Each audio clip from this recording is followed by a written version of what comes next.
Today I'm going to be making my delicious banana cake, and I know you're going to love this one. I'm going to share my tips on how to make sure that it is super moist and bursting with flavor. I'm going to start off by combining my dry ingredients. So I'm going to empty 2.5 cups of all-purpose flour into a mixing bowl. Then I'm going to add 1.5 teaspoons baking soda and half a teaspoon of salt. Then, using a fork or a whisk, I'm just going to mix these ingredients until combined. And then we're going to set the bowl aside. Now we're going to deal with the wet ingredients. And the first thing I want to talk about are the bananas, because they determine how flavorful our cake is. So the best way to get our cake bursting with flavors is to use overripe bananas. You will need 7 medium-sized overripe bananas to do this. Now, if you don't have them all at once, what I like to do is freeze them once they become overripe, and once I have 7, then I make my cake. Now, if you're working with frozen bananas, you want them to thaw before peeling. First, I cut the top of the banana off and pull it down, the bottom, and then for this one, I like to just slit along the banana peel, and then it should peel off nicely.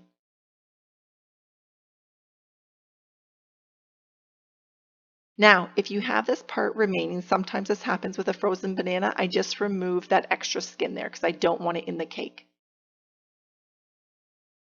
Next, I'm going to cut the banana into smaller pieces into a bowl because we're going to mash these bananas. I'm going to do this for all 7 of my bananas. Then we're going to mash our bananas and put it aside. Next, I want to talk about the brown sugar that we use for this cake.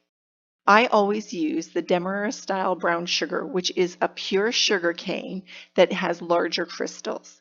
It is packed with moisture, which means that moisture then goes into our cake when we're baking it. It also has a deep, rich flavor that just enhances our overall banana cake, and it is so delicious. Now, if you can't find Demerara style sugar, a good substitute for this would be turbinado sugar. Now let's measure out our brown sugar. I'm going to scoop in the brown sugar into the measuring cup, and you'll see that there's a lot of air there, so I'm going to pack it down. And I need 1.5 cups of packed brown sugar. Then we're going to empty our brown sugar into a tall mixing bowl. We're going to add 3/4 cup softened unsalted butter. And with an electric mixer on the lowest speed, I'm going to start combining my butter and sugar. Now I'm going to push down on my butter pieces to gently mix it up and combine them. Once I've combined it a bit and I've gotten the majority of those butter chunks gone, I'm going to turn my mixer onto the highest speed and mix until fully combined, which is about a couple of minutes. Then I'm going to add 2 eggs, my mashed bananas, and 1 teaspoon of pure vanilla extract. Using the electric mixer, I'm going to turn it on the lowest speed to gently combine them. And then I'm going to turn my mixer on to the medium speed and then mix these ingredients together. You'll want to stop mixing for a moment and use a spatula to scrape down the sides and bottom of the bowl to make sure that the sugar is not sticking to the sides of that bowl. You want all the ingredients to be fully combined. Then I'm going to continue to mix it until fully combined. And I like to use my spatula at the very end just to double check that there's no sugar sticking to that bowl and that everything is fully combined. Next, we're going to add our flour mixture to the bowl. And using an electric mixer, we're going to turn it onto the lowest speed and we're going to mix it until combined. To see the products and tools that I use in this video, check out the description box below. You want to do this until all the flour has mixed in with the wet ingredients. Make sure not to overmix this batter. Next, we're going to get our baking pan ready. So today I'm using a 9x13 Wilton baking pan, and I'm going to grease it using butter. So I'm going to rub the butter on the bottom of the pan, and you'll see that film, and we know that that part has been greased. Next, I'm going to move to the edges, which connects the bottom of the pan to the sides. And you want to make sure that you really get in there with your finger. I'm going to move to the sides of the pan and complete the whole pan. This will make sure that our cake will come out nice and easy. Next, we're going to pour our batter into the baking pan. And we can use a spatula to scrape out all the batter from the mixing bowl. Then we're going to use a spatula and push the batter along the pan so that we're getting an even distribution of batter amongst the whole pan. Then it will bake more evenly. Now we are going to put our baking pan into a preheated oven which is set to 325 degrees Fahrenheit.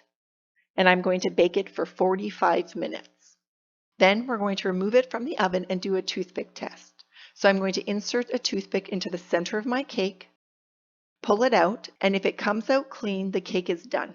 If not, you want to put the cake back in the oven for a couple of minutes and recheck. You then want to leave the cake in the baking pan for 10 minutes to cool.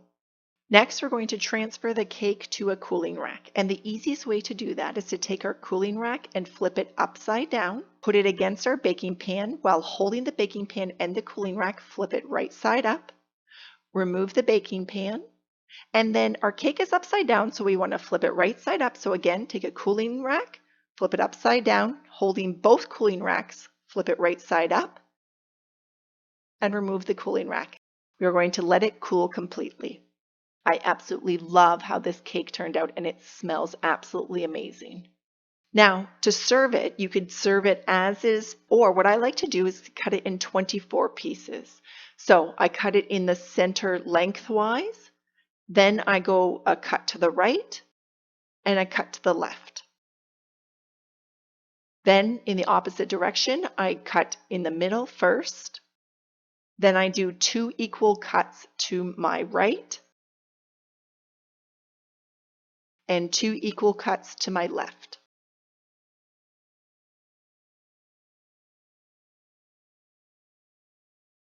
And look at this piece of banana cake. It's moist, it looks so yummy. If I'm serving this banana cake at a party, what I like to do is to use a regular cupcake liner, and I put my banana cake inside the liner, and then I put it on a platter. I think this looks great, and it's very easy for someone to take a piece of cake. If you enjoyed making this banana cake with me today, check out my other videos. Happy baking!